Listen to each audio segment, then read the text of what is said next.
Hola, buenas tardes. Estamos nuevamente aquí en el encuentro Tejiendo Ciudadanía, el tercer encuentro en el Oriente.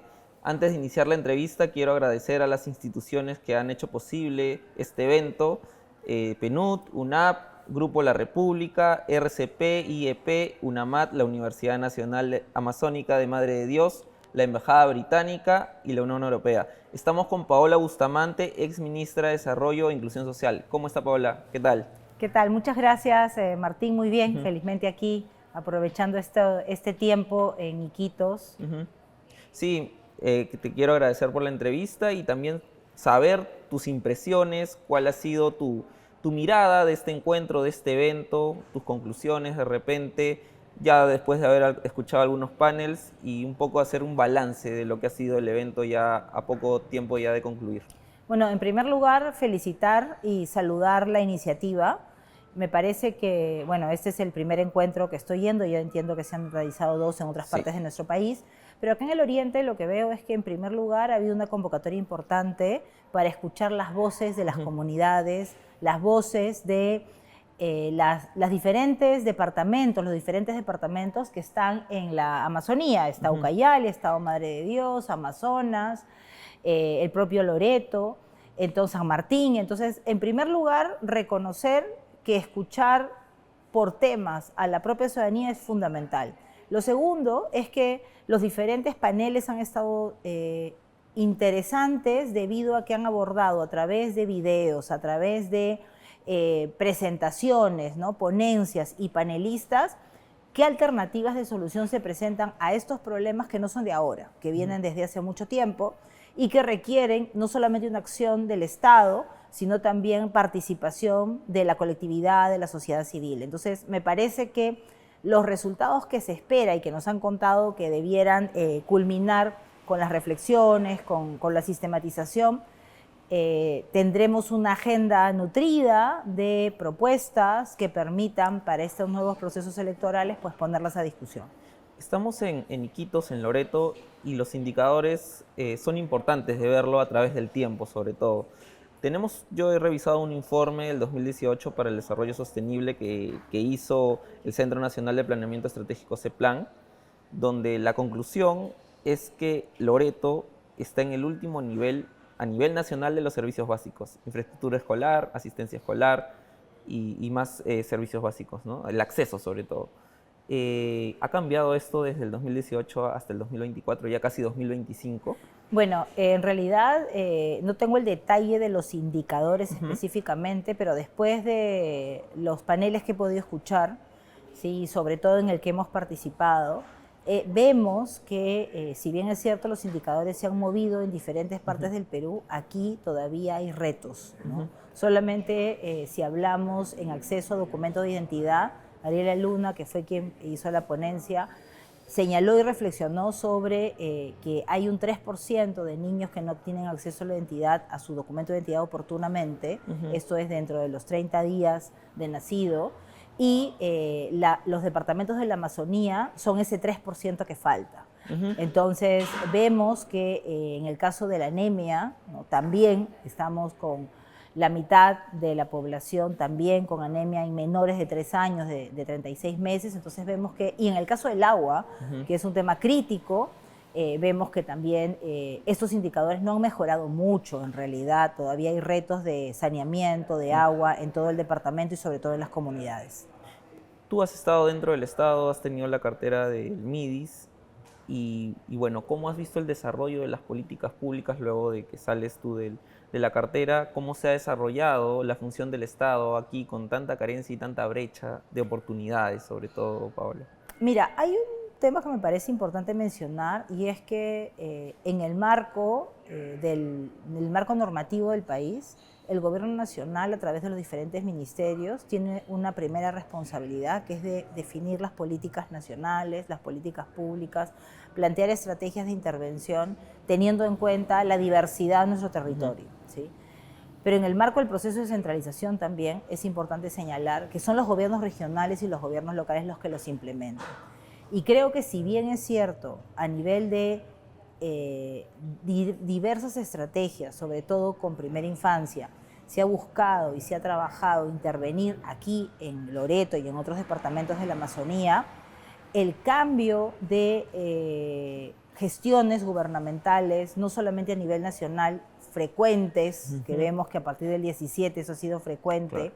¿sí? Pero también lo que implica el cambio de quienes dirigen los gobiernos regionales. No hablo del gobernador o gobernadora, sino hablo directamente de quienes están debajo, sus directores regionales de salud, de educación, sus gerentes generales, lo propio a nivel de gobiernos locales, hace que estas políticas que se tienen que implementar a nivel local, ¿sí?, a nivel departamental, no tengan esa implementación, estrategia que se plantea y se delinea desde el inicio.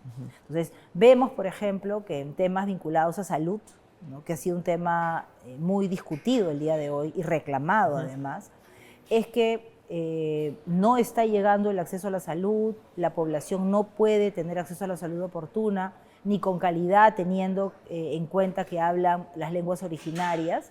Entonces, lo que está sucediendo es que no hay mucho dinamismo en la implementación de estrategias, no hay conocimiento e información sobre lo que tiene que hacerse y por lo tanto las comunidades además se demoran demasiado en llegar. El problema de la conectividad es un tema crítico que hoy día ha salido por todo lado y de hecho hay un panel ahora solo hablando de conectividad, pero cuando hablamos de salud y acceso no podemos dejar de lado la conectividad. ¿Cuánto se demoran en llegar para poder hacer uso del servicio de salud?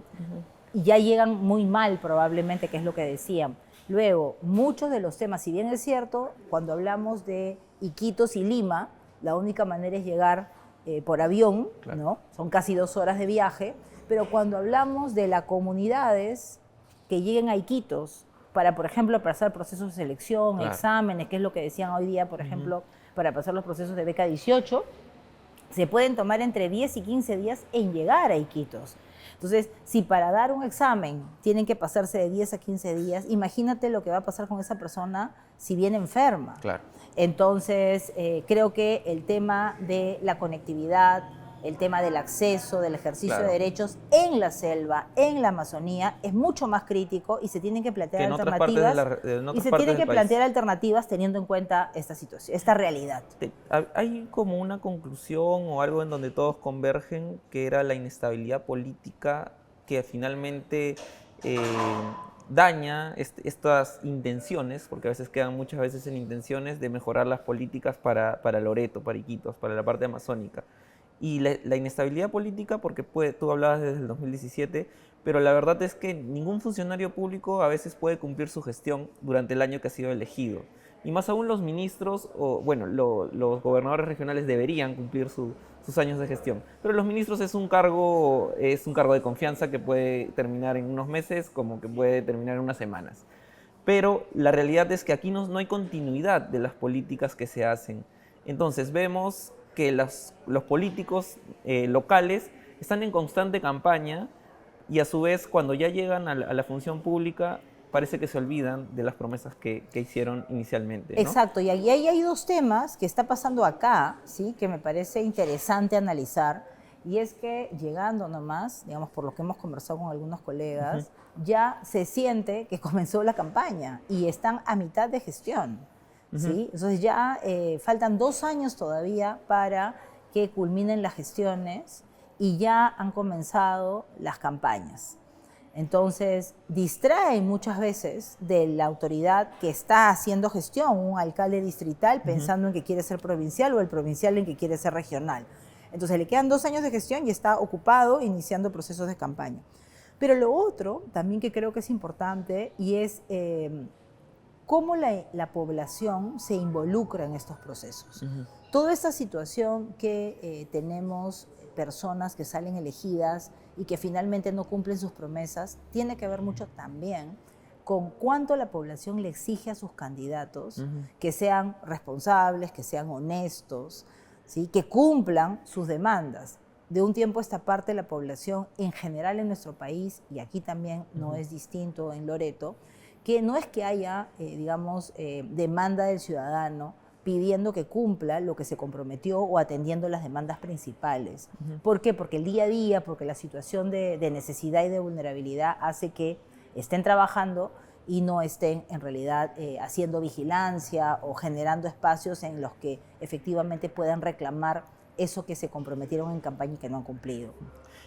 Es imposible hablar de indicadores, ¿no? Aquí en Loreto, sobre todo, hay en un informe el índice de competitividad regional del 2019 señala que Loreto ocupa el puesto 25 entre las regiones a nivel nacional de continuidad de acceso al agua, acceso a los servicios básicos, partos institucionales y asistencia escolar.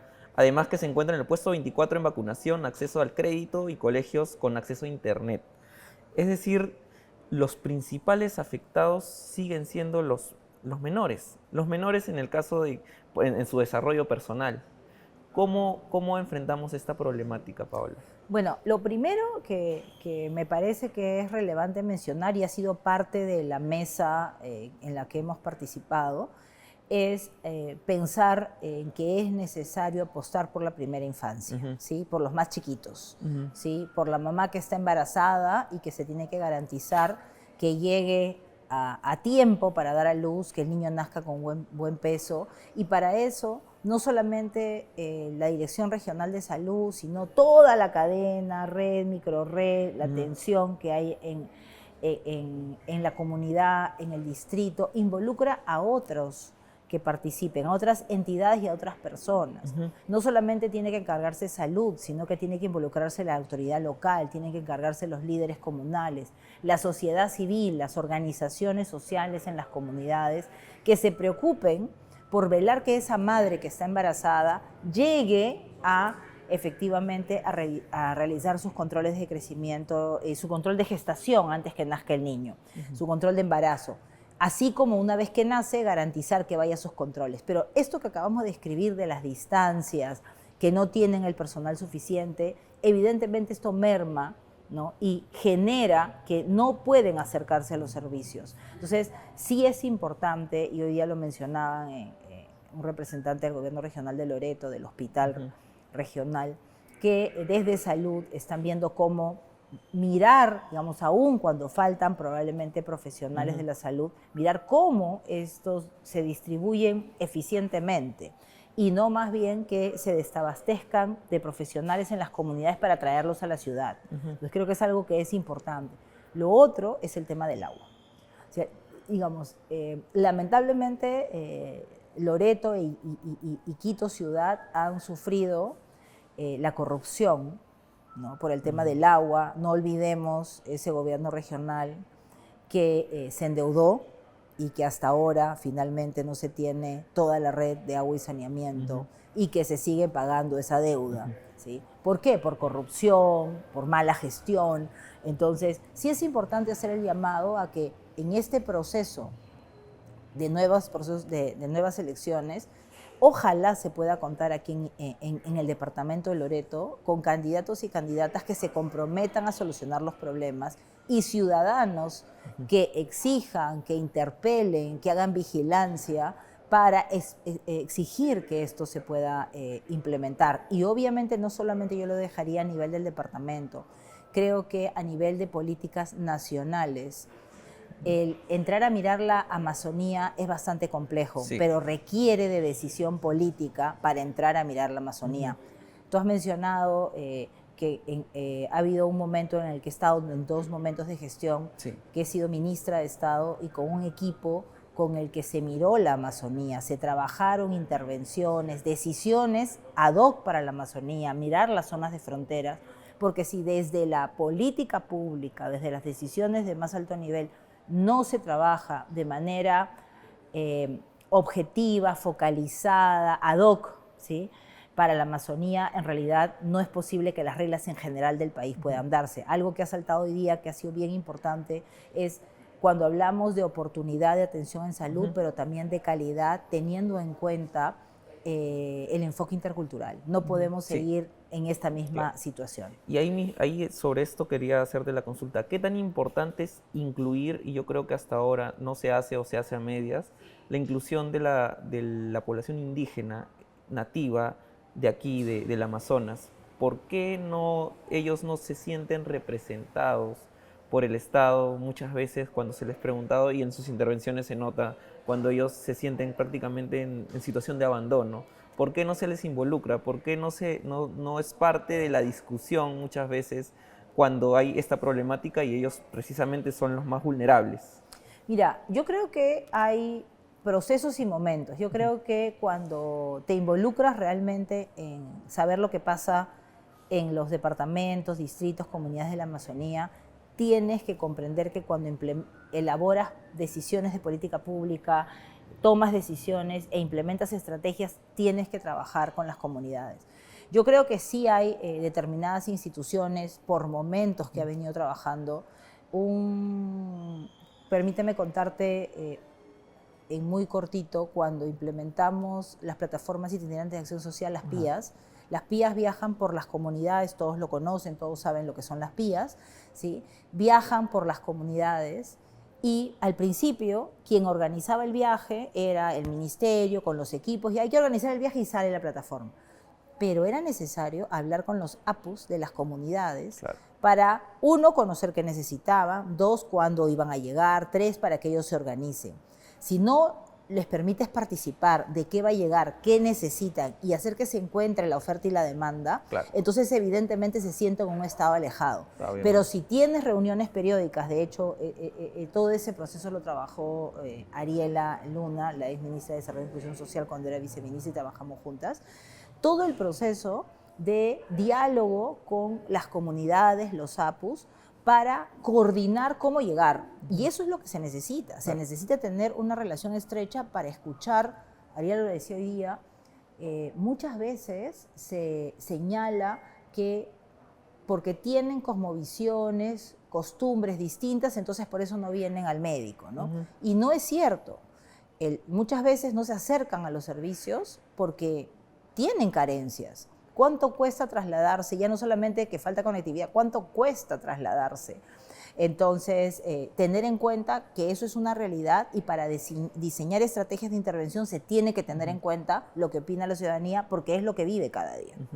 Ahora, Paula, ya para ir cerrando, es imposible no consultarte y saber tu opinión del escándalo de Jaliwarma. Es precisamente una investigación periodística reveló que la empresa Frigoinca habría suministrado desde el 2021 conservas de carne de caballo etiquetadas totalmente fraudulentamente como carne de res en centros educativos que participan de este programa. No sé qué comentario tienes a esto.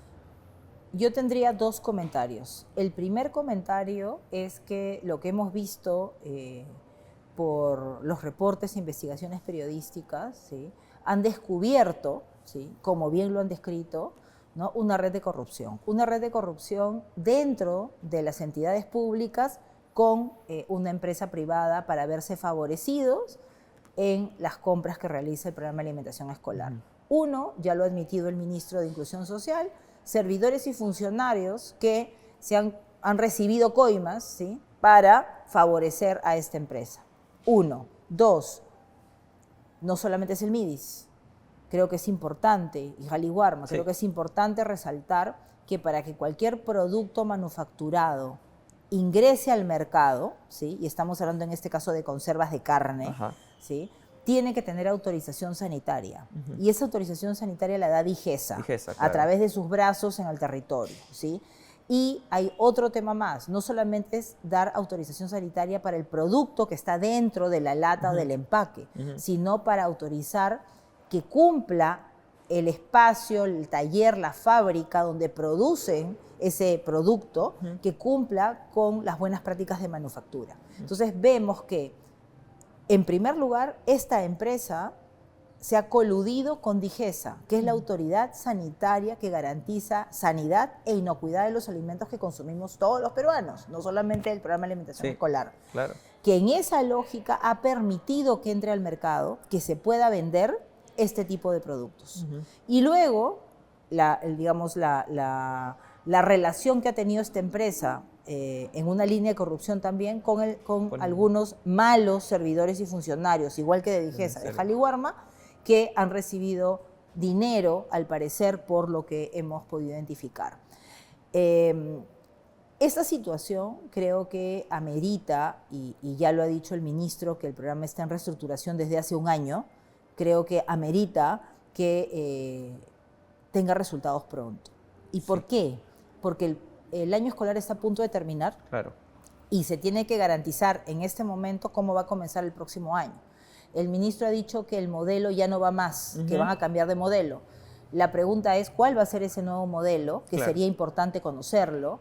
Lo otro es que ya hemos visto otro tipo de investigaciones, y eso es algo que es importante también mencionar. Este caso específico de Frigoinca es un caso específico para determinado grupo de alimentos, ¿sí? Pero hay otros alimentos que se están entregando. Yo creo que lo que tendría que hacer el Ministerio de Inclusión Social rápidamente es tomar medidas, que ha indicado el ministro que las ha tomado. 2, replantear cómo se va a manejar el programa para el próximo año. Y 3, recuperar la confianza de los padres de familia. Porque son los padres de familia hoy los que están preocupados qué van a comer sus hijos, si se les va a causar malestar o no. Y un programa de alimentación escolar que no tenga la confianza de los padres de familia, en realidad es una situación, un problema, porque no va a poder cumplir el objetivo. Entonces, creo que ahí hay que poner muchísimo esfuerzo en garantizar, además, que se siga entregando la canasta completa. ¿Y qué quiero decir con canasta completa? Que en ningún caso se acepte que un desayuno tenga solo sólido y no líquido. Es decir, un bebible, sea el que fuese, autorizado, evidentemente, por las instancias de sanidad del país, y también un producto sólido. Nosotros todos los días tomamos desayuno, algo líquido y algo sólido. Puede ser una leche, un jugo, un café, pero algo... Hablo de los adultos. Para los niños tiene que haber un bebible y luego tiene que haber un sólido. Entonces, sí creo que opciones como que solo se entreguen sólidos mientras consiguen los líquidos o lo que fuese, no es una opción, porque los niños tienen derecho a consumir sus desayunos y sus almuerzos de manera completa. Ahora, Paula, ya para cerrar, hay responsabilidad de los funcionarios de DIGESA, pero tú comentabas que el ministro del MIDIS, el titular del MIDIS, debe dar explicaciones, o al menos decirnos cuál va a ser la reestructuración del programa. Ahora, ¿le alcanzará el tiempo? Porque ya algo desde un lado más político, ¿no? Ya en el Congreso ya están presentando una moción de censura contra el ministro Julio de Martini por estas graves denuncias. Obviamente que él tiene algún tipo de responsabilidad de todas maneras. ¿Tú crees que es el camino que se debe seguir en este caso, el camino político, o habría que escuchar al ministro antes de tomar alguna decisión de censura, por ejemplo? A ver, yo creo que el ministro el otro día en un programa de noticias temprano asumió su responsabilidad política. Él ha dicho que tiene responsabilidad política y ha puesto su cargo a disposición. El ministro está a punto de cumplir 2 años en el MIDIS. Entonces, yo creo que más bien lo que correspondería es que asuma la responsabilidad y que comience a plantear alternativas de solución con su equipo. No digo él, porque esto es un trabajo que tiene un liderazgo desde el programa de alimentación escolar Jaliwarma, velar porque los directores que designe, ¿sí?, o si va a trabajar con el director que está hasta ahora, ¿sí?, encuentren alternativas de solución.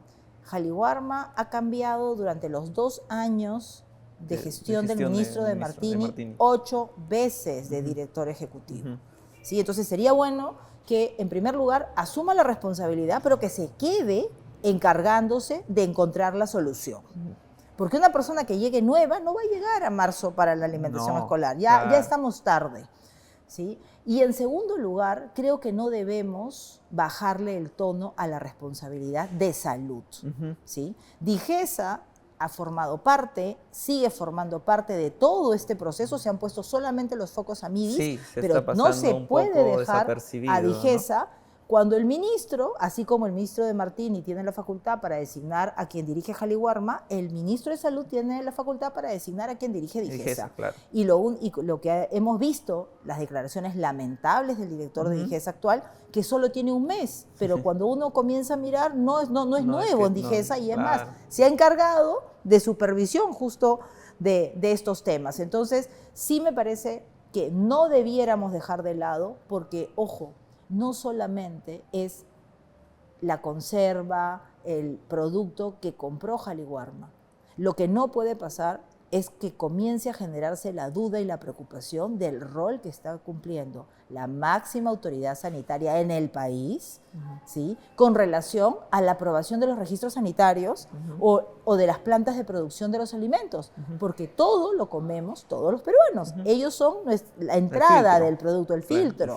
Exactamente. Entonces, creo que debiera también en el Congreso exigirle explicaciones y qué está haciendo el ministro de Salud con Digesa para que esta situación se aclare, se sancione, pero sobre todo, ¿qué va a hacer para que eso no vuelva a ocurrir? Bien, ha sido muy amable, Paola, en darnos estos minutos. Le agradezco por la entrevista. Bueno, hemos estado con Paola Bustamante, ex ministra de Desarrollo e Inclusión Social. Les agradezco por haber sintonizado el programa y seguimos con el evento Tejiendo Ciudadanía. Gracias. Chao, chao. Suscríbete a nuestro canal de YouTube y activa la campanita para que estés al día de toda nuestra programación.